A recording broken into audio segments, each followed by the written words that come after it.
So I'm gonna wait, give it another minute or so to see if anyone joins in.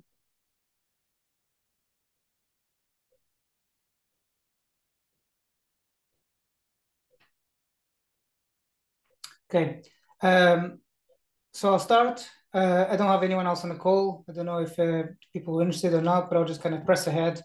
And if people want to, they can listen afterwards or whatever. So there's a few things I want to talk about. Number one, it's difficult, when you have a view on a business and that business takes some time to see the benefits. So I'm talking here about Enovix. There's a stock that I recommended back in 2023. And I recommended Enovix at I think I can't remember now. It might have been $14, something like that. I can't remember now. And it's a business that's like has no revenues, so it's difficult to form a view of it. And I always said that there will be two businesses that I wouldn't want to sell for a while. This was Uranium Energy Corp and Enovix. I wanted to keep these businesses as my kind of quote unquote long shots. So the majority of the portfolio, really all of it in essence, is just inflection stocks that I'm kind of trying to have about a 12 to 18 month time horizon. But with Enovix, I kind of felt, okay, I will keep this as a long shot. I normally don't get involved in this kind of stuff that is kind of like pre-revenue. But I read quite a bit in the past couple of years about energy.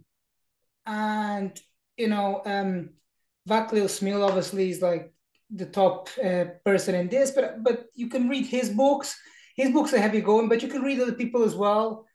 Uh, I did end up kind of going on a binge of just reading about Vaclav, which I apologize if Vaclav's listening. Apparently, my wife said this is not how to pronounce his name.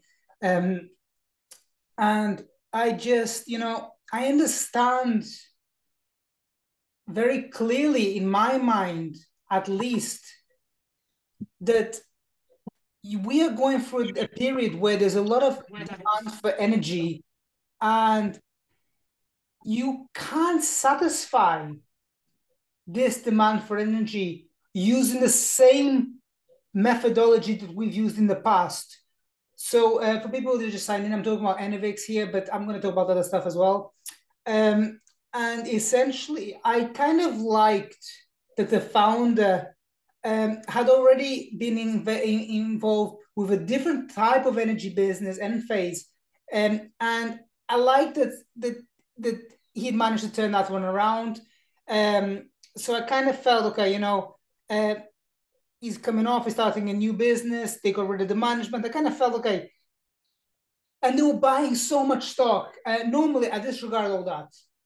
But I felt, that the narrative made sense. Now I'll check myself, because everything that I will tell you today, and I've always told you, is do not pay attention to the narrative. Narrative makes no sense. Narrative is there to okay, I'm an investor, right? So I'm not a businessman, I'm an investor. Well, you can say, the Buffett quote, but that you're a better investor because you're a better businessman, etc. But I don't like to kind of follow narratives. I like to think about from a financial perspective. And these stories that management puts out are made with one purpose in mind, to raise capital. And I just felt that, okay, this doesn't make a lot of sense to me to just follow narratives. But I felt this was something that was, a small proportion. So it's about 5% of my portfolio. So it's like, it's one stock, it's like, I kind of felt, okay, if I want to buy into this vision where the demand for AI will have come across some kind of a limitation, if I'm going to go with something like that, I'm going to go with somebody that's already done this type of business, a serial founder. So that's why I stuck with Enovix, and I downgraded that stock last month from a buy to a hold, and that was difficult. it was really, really difficult for me to do that. It was an admission that I'd made a mistake, but I always try my best to be very upfront and transparent with you along the way. I always say, listen, this is what I think is good, this is what I think is bad. And I don't want to like leave you guessing. So I'm very, very much focused with you in mind. What would I do if our roles were reversed? I don't want to leave you in a situation where you don't know like what's happening with the stock. So I downgraded that to a hold, and they signed a custom account this morning, and may or may not be someone significant. Some people said that it could be Meta. I don't know, but I don't know many VR companies, virtual reality companies that have headsets. So it could be someone small, could be nothing. And they clearly say it's just a pilot scheme, really. So it's not really significant. And it's not that it massively changes my investment thesis. However, what it does make is the fact is last month, I estimated that from last month onwards over the next 12 months, NFX will burn through about 180 million of free cash flow. So at the time, according to my estimates, if I fast forward the clock a year, they would be down to just about 100 million of cash on the balance sheet. And, that's not great.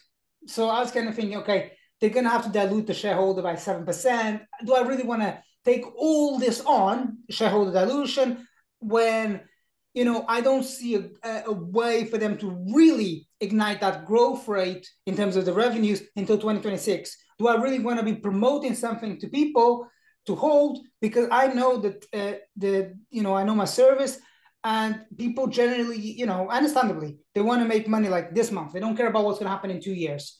And so I kind of, I don't want this to a hold, that I was like, okay, I'm not going to be as aggressively pushing this.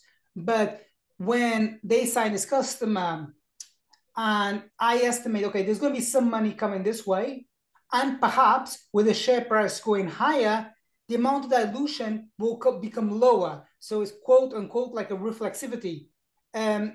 So as the share price goes higher, and when they do actually, if they do have to dilute the shares at some point in the next 12 months, because the share price is higher, the dilution will be less. So that's kind of interesting. So I thought, okay, I know that the path is not going to be linear. I feel that there's going to be some bumps along the road. And there's been plenty of time that I've been really disappointed with NFX's financial results, least of all that, they kind of put a story in 2023 that in 2024 they'll have some revenue, and now it's kind of like I can see that's clearly false. So long story short is that it's important to have some kind of diversification in your portfolio, and this plays in many ways. So for example, a few people reached out to me, Rob, I'm going to try and answer your question about LifeMD. So in the past couple of weeks, I want to say maybe days, several stocks have kind of had their air taken out of them, some of which have been HIMSS and LifeMD. And I believe that this is just noise because people have been too excited about GLP-1. And whenever the market gets very excited, it kind of gets a bit frothy and it goes up, and then it kind of slows down and kind of takes some air off the tires.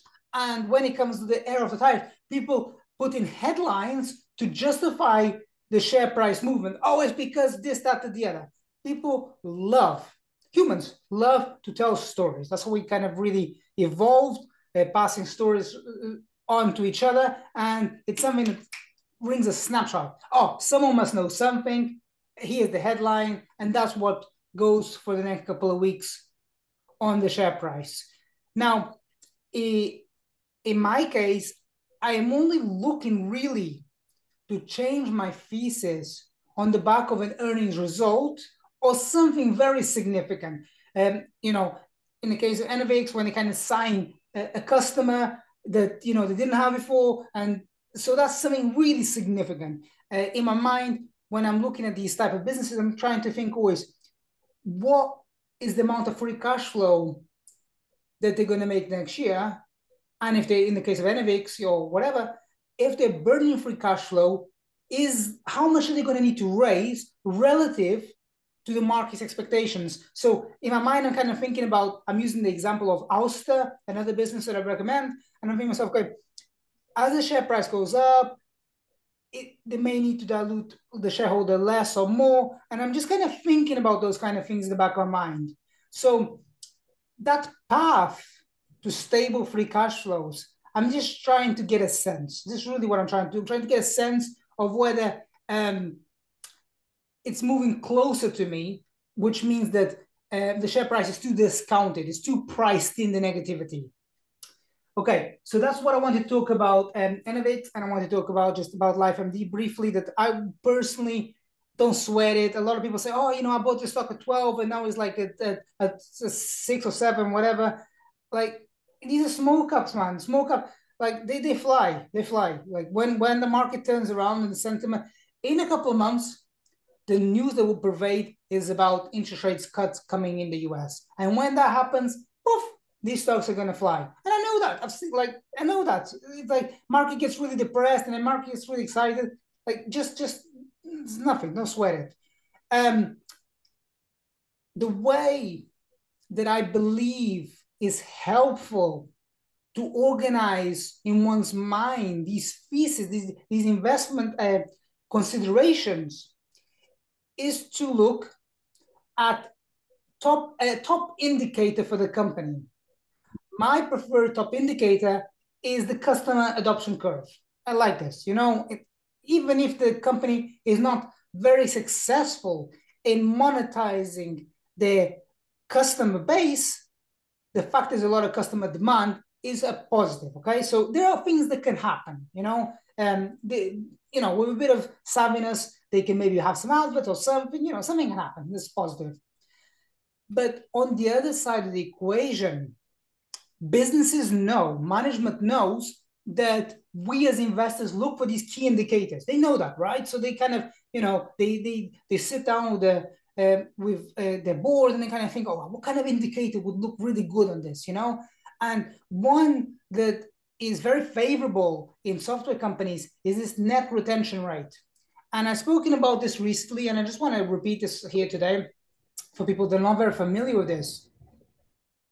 The net retention rate is a company's ability to increase the price of its product relative to the same period a year ago. Okay, so you have a net retention rate of, let's say, 110%. That means the customer base, there's some ways you can fudge these numbers, but let's just top of the line kind of discuss this.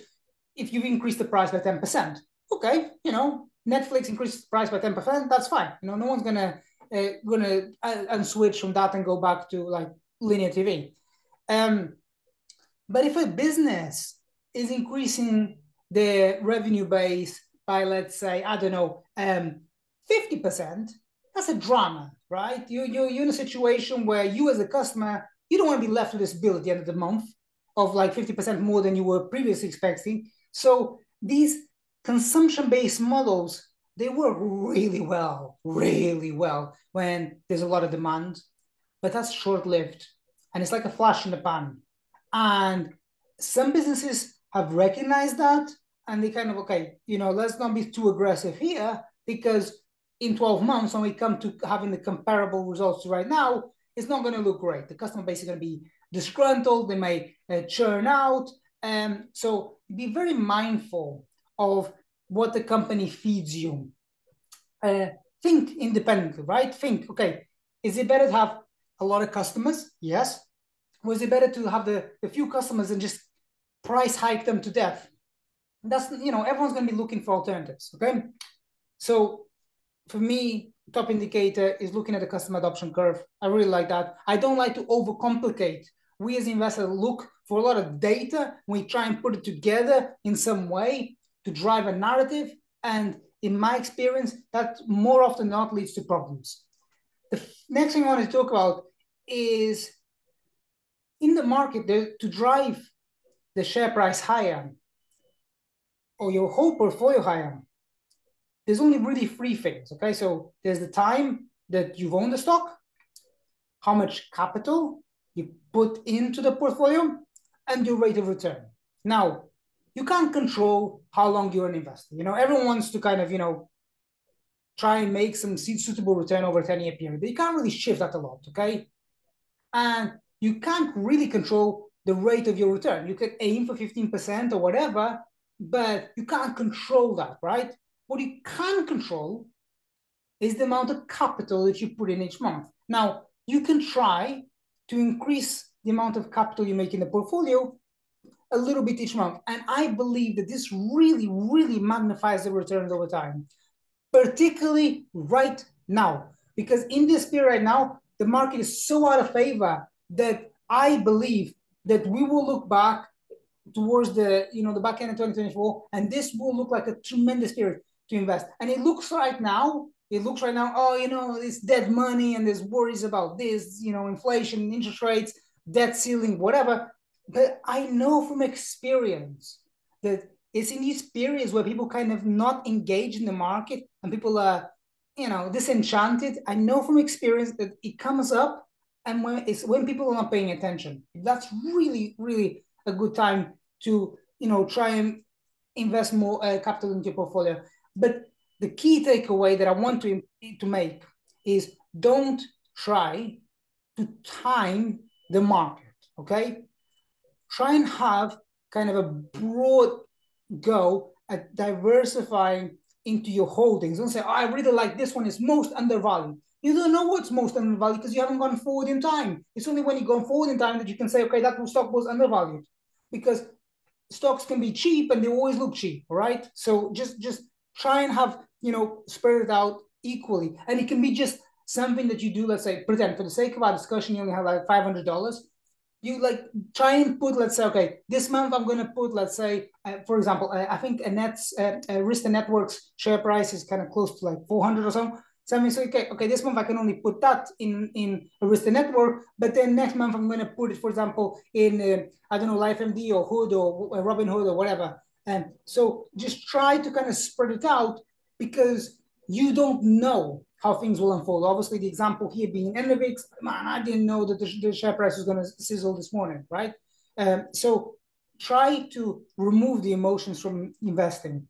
And two more things I wanted just to briefly talk about. The first one is that, irrespective of the type of strategy that you employ,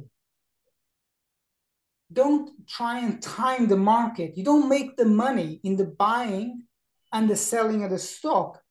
Whether you're, let's say, even a day trader or a long-term horizon investor, like whatever, like Charlie Munger, or whatever, it's the time holding on to that stock. That's where the return is made. It's not made in the buying and the selling, okay? So try and think a little bit about that. And the final thing I wanted to say, a few people said this to me, and they're like, oh, my stop losses are being hit at the moment, so I'm kind of putting money to cash. And I'm like, okay, don't work with stop losses. Those stop losses have one purpose, and that is to make the brokers wealthy. Sit with your company, give your companies a bit of time to grow the intrinsic value. A lot of that uncertainty will be removed with time.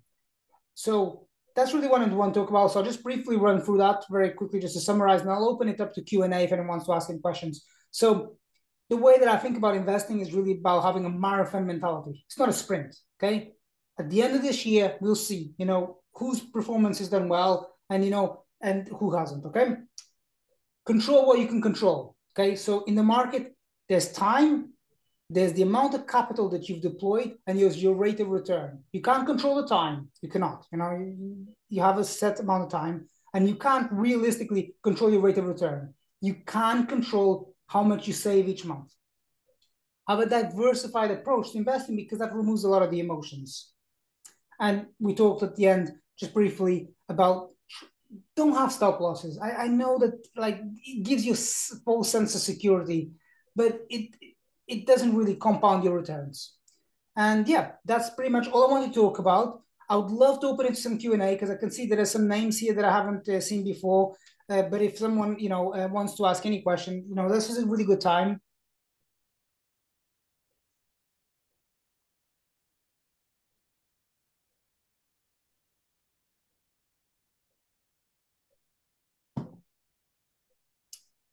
Okay. If no one wants to ask any question, I really, would love to kind of chat to you people. I know that I can't recognize some of these names, but if you want to kind of ask any questions, this is your second chance. Otherwise, I'll go off and enjoy the sun.